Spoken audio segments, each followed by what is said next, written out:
today to talk about what we call GACP certification. Does anyone have their GACP? Two in the room. They're at the very back. I also have my GACP certification. It's right here. And it means Good Agricultural and Collection Practices certification.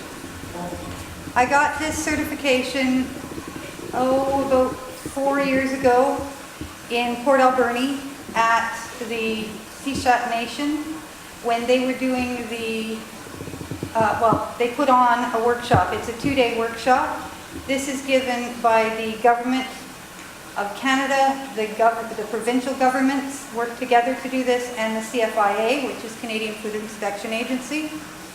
The program was developed by the Saskatchewan Herb and Spice Association,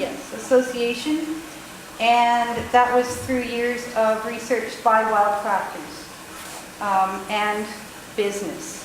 So this is the bridge between wildcrafting and selling, the GACP.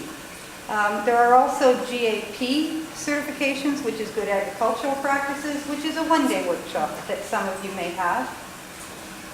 I've been a wildcrafter for all my life. My grandmother's taught me the foods in my area that we went and picked, and the most I can remember, the best I can remember is the blue raspberries. I would so love to find blue raspberries again. I haven't been able to. So the first thing that was asked just now, what exactly are GACPs? I've given you my explanation. Now I'd like to give you the Saskatchewan Herb and Spice Association's explanation as they develop the program. GACPs are voluntary practices developed by industry for industry as a tool to help you grow, collect, handle, and/or process a variety of botanical products sustainably, ethically, and safely. For many, if not most wild harvesters and growers, sustainability, following ethical and environmental practices, and safety already form a good foundation for their day-to-day practices, but can they prove it? You'll notice I'm now using the beautiful screen we have. I'd rather not work with tools. I'd rather go and dig something up or not, because that's not very sustainable sometimes. But when I was wildcrafting, I was thinking, okay, well maybe I can make a business out of this. Maybe I could sell to the grocery stores, at least my corner store, or maybe the farmer's market might want my product to have a table, or maybe I could even sell it at a farm stand. Then I started looking into it and realized, well, I'm coming from my lawn, and I'm bringing the chickweed in from my lawn, and I want to sell it to you, Mr. Thrifties. And Mr. Thrifty says, what do you mean a chickweed from your lawn? Well, that's well harvested, it's very clean. Well, how do I know that, he says. How do I know that you had your hair tied back when you harvested it, so I'm not going to find any hair in the chickweed? How do I know that the water that ran through the gutter in your yard is clean water? How do I know all this? So that's where they stepped in with GACP. They offer this program as a free workshop, and it's voluntary. What I mean by it's voluntary is you don't have to be GAC certified to sell your product to the grocery store, to the farmer's market. But the government is saying, if you take our voluntary program, we will show you how you can sell it to everyone rather than just your friends. So when I go to sell to everyone, I think about, what's that called? A source. Darn, I just lost the word. Approved source. I tried selling to some caterers before I had GAC certification because they wanted to do wild foods and include it in their menus. But I didn't write it down. I know where it came from. I know that I only harvest sustainably. I know that I'm not taking too much of the plant or harvesting from an area that's been contaminated, but they don't. So GACPs come in as a tool to make this happen. During the workshop, they talked to us about companies like Loblaws. They insist that their product that they will sell in their stores across Canada and maybe the US, I don't know, have to be from an assured source. So the GACP, if you can see the workbook here, is my workbook that I put all my information in.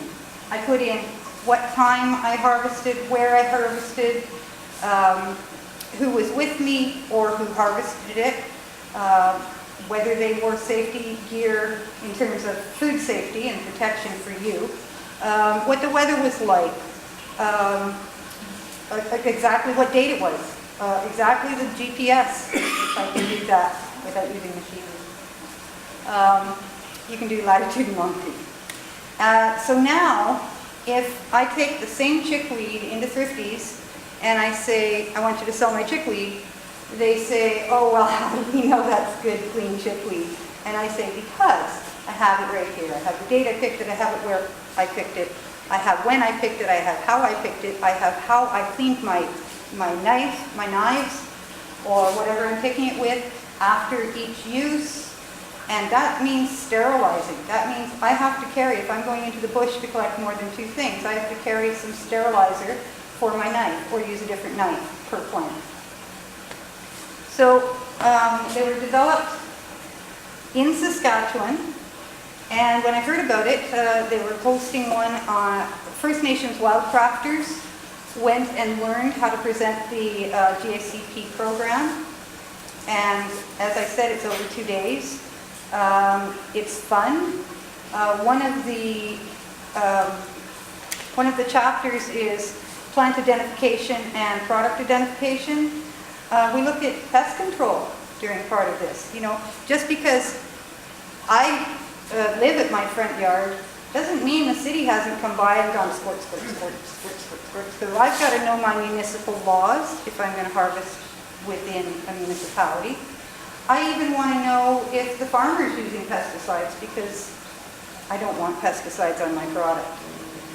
I've got to ask the farmer. The farmer wants to see that I'm certified. The farmer knows how stringent our governments are to produce food safety. So it's a good tool to say, hi, I'd like to wildcraft on your land.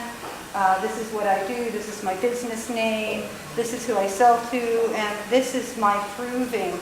And they say, well, you're going to tell people that that food is on my land? Everybody's going to come here. It's like, no, my information is protected unless there's an accident. So if I harvest something that isn't edible, something that may be poisonous, along with my chickweed, and it's very small and it looks like another chickweed leaf, that could contaminate someone and make them sick. That plant itself. So I've got to go back and say, okay, what day, where was this, who did it, who brought it to me, and all that. And we can trace it back and never collect there again. And provide the information of what that plant was. So you've also got plants in the area of where you're collecting.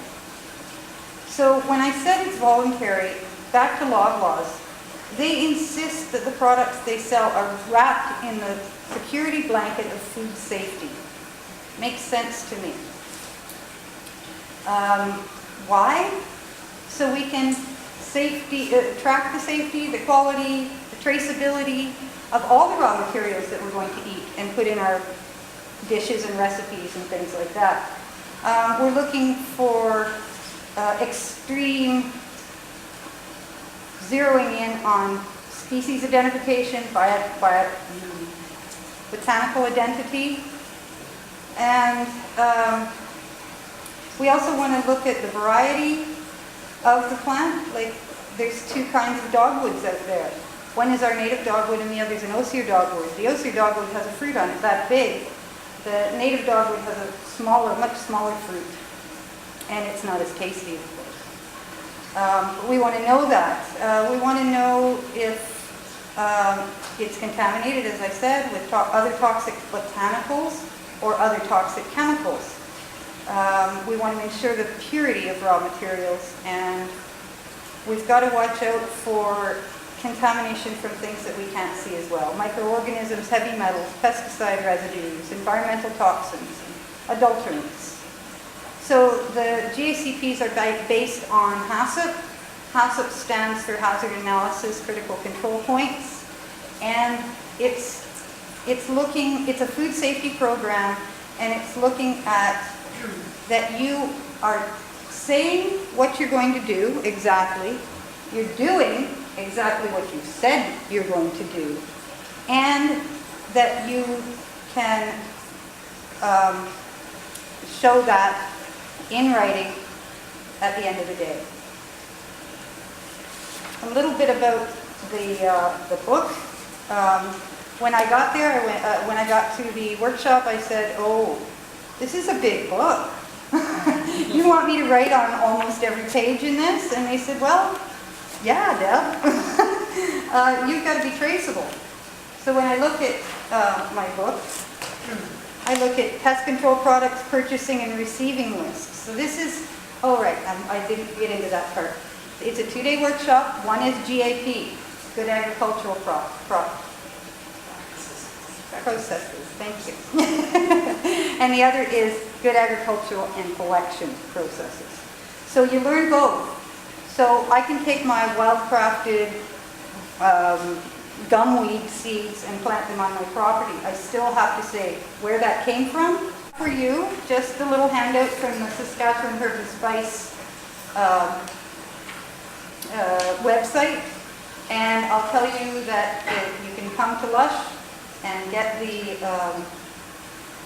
course there, and you can also contact Keith Hunter, First Nations Wildcrafters in Port Alberni, and he will bring the workshop to you. If anybody wants to look at more wildcrafted products, this is an out-of-date book.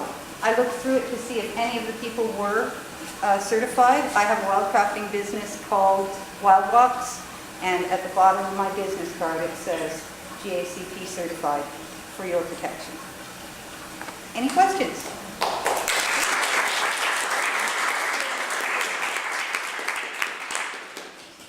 Do you know how many people are certified in BC or Ontario? I don't know that. And is there a national organization? Yes, there is. It's in Saskatchewan too, based out of, and it's through the same people as the Saskatchewan Herb and Spice, and it's called the Canadian Herb Spice Natural Products Coalition. And if anyone wants some of these, I'm happy to hand them out. More questions? Yes? It's actually interesting to see just about every level of food production following the certified organic model, Yeah. which has been around for a long, long time. The government's finally catching up. We had actually a farmer from Australia on this year, and in Australia you cannot sell anything anywhere, no matter how tiny you are, without paying. He said $4,000 a year minimum to sell food anywhere at any level, no matter how small it is. And our government's teaching us for free. Get fed at the 2-day workshop too. At this point, because that's Yes, what I yes, heard. yes. Right, this is all moving towards a trade inspection. Yes, yes it is. Yes it is. So be ready.